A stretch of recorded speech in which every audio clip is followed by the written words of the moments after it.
And if you're a Patriots fan, you should be paying very close attention. Because what happened during the tight end and defensive back workouts didn't just reshuffle draft boards, it quietly exposed something bigger. A potential turning point in the future identity of this franchise. The kind of shift that doesn't just fill roster holes, it redefines what Patriots football could look like in the Mike Vrabel era. And if you watched closely, you saw it. If you didn't, don't worry, because today we're breaking down the 5 massive takeaways from the combine workouts that could directly shape the Patriots draft strategy, roster construction, and future Super Bowl window. And make no mistake, this is not just about athletes running fast in shorts. This is about scheme fits, roster needs, draft realities. Every year, there's that guy, the prospect who enters the combine as a strong player and leaves as something else entirely, a problem for teams drafting late. And this year, that guy might be Oregon tight end Kenyon Sadiq. Coming into the combine, Sadiq was already respected, but after posting an unofficial relative athletic score of 9.43, he didn't just validate his tape, he confirmed what scouts were starting to whisper. This is not just a solid tight end, this is a top 20 talent. And that's bad news for New England, because the Patriots aren't picking in the top 20. They are lurking later, waiting, hoping talent falls. But Sadiq's workout likely slammed that door shut. His athletic profile ranks among the better tight ends measured over decades of combine data. And when you combine that with his receiving ability, you're talking about a modern NFL mismatch weapon, the kind of tight end who doesn't just move chains, he changes defensive game plans. And in a league increasingly dominated by tight end versatility, that matters more than ever. For Patriots fans, this should trigger memories. Rob Gronkowski wasn't just a weapon, he was a system multiplier. He made everything easier. And Sadiq has the athletic traits that suggest similar disruptive potential. But here's the painful truth. He may never wear a Patriots uniform, because after this combine, the league now sees what Oregon already knew. He's not slipping, he's rising, fast. Now here's where things get interesting, because while Sadiq may be climbing out of reach, another tight end may be climbing directly into Patriots' range, Eli Stowers, and his unofficial 9.46 relative athletic score makes him one of the most intriguing prospects at the position.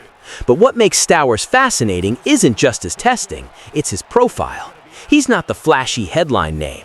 He's not dominating mock drafts. He's not being hyped as a guaranteed superstar. Instead, he's the type of prospect smart teams find value in. The type who lands in the right system and suddenly looks like a steal.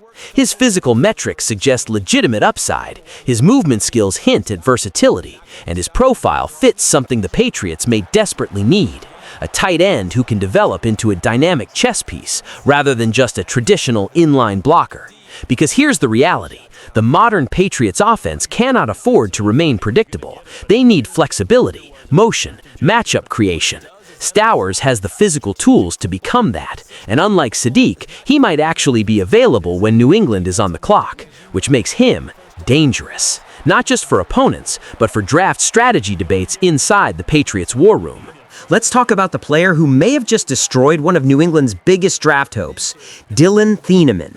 Coming into the combine, he was already respected, seen as a potential fit, a player who could realistically land in Patriots territory. But after posting elite athletic numbers, including a blazing 4.35-second 40-yard dash and an unofficial 9.67 RAS, everything changed. Because now, he's trending toward the top 20. And when you pair elite testing with elite tape, teams don't pass on that.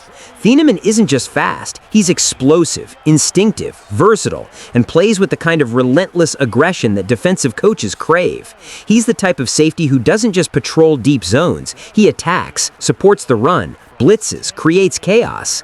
And that's exactly the kind of hybrid defender modern defenses need, especially in a league built around offensive mismatches. For Patriots fans, this hurts, because he felt attainable, he felt realistic. But now, unless something unexpected happens, he's probably gone before New England picks, and that changes everything.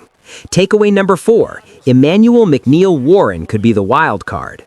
Now let's shift to a name that could become very important for Patriots fans, Emmanuel McNeil-Warren. Unlike Thieneman, his combine didn't scream elite. His 4.52 40 and overall testing suggested solid athleticism, but not rare explosiveness. And that might actually help New England, because McNeil-Warren's value isn't in pure speed, it's in role projection. He's a bigger safety, a physical presence, someone who may be better suited as a hybrid defender closer to the line of scrimmage rather than a traditional deep safety. And that matters, because modern defenses are increasingly built around versatility, not specialization. Players who can cover tight ends, support the run, rotate into nickel packages, blitz when needed. McNeil-Warren fits that mold. And because he's not testing as a freak athlete, there's a chance he slides, just like similar players have in past drafts. And if he does, he could land right in Patriots' range, which suddenly makes him one of the most realistic defensive targets to watch. Takeaway number 5, the hybrid future is here. If there's one theme that emerged from these workouts, it's this: the NFL is evolving, and the Patriots must evolve with it. The tight ends dominating testing are not just blockers, they're receivers, movers, mismatch creators. The safeties drawing attention are not just deep defenders, they're hybrids, box players, slot defenders, blitz threats. The modern game demands flexibility, and the prospects rising at this combine reflect that reality. Players who can't adapt, fall. Players who can do multiple things, rise. And for New England, this isn't optional anymore, because if Mike Vrabel wants to build a roster capable of competing for championships, he needs athletes who can handle modern offensive complexity. That means coverage versatility, alignment flexibility, athletic ceilings, and positional fluidity. The Combine just showcased a wave of players who embody that future. Some may already be out of reach, others may be sliding into position, but one thing is clear: this draft class has the type of talent that could reshape the Patriots' identity. We'll see what kind of mindset they have here offensively after giving up the touchdown on the opening drive. And based on our time with them, prior to this game, I feel like they've got a good mindset going in. In fact, the discussion that we had with the coaching staff was, we may give up some points in this game, so our offense has to be ready each and every time to either equal or try and get us ahead and try and keep it. Under pressure now, Darnold, and he goes down. Multiple players combined for their team's first sack of the game. Tremendous read and reaction by the defensive tackle, and frankly, partner, it's not that often the DTs have that type of easy access.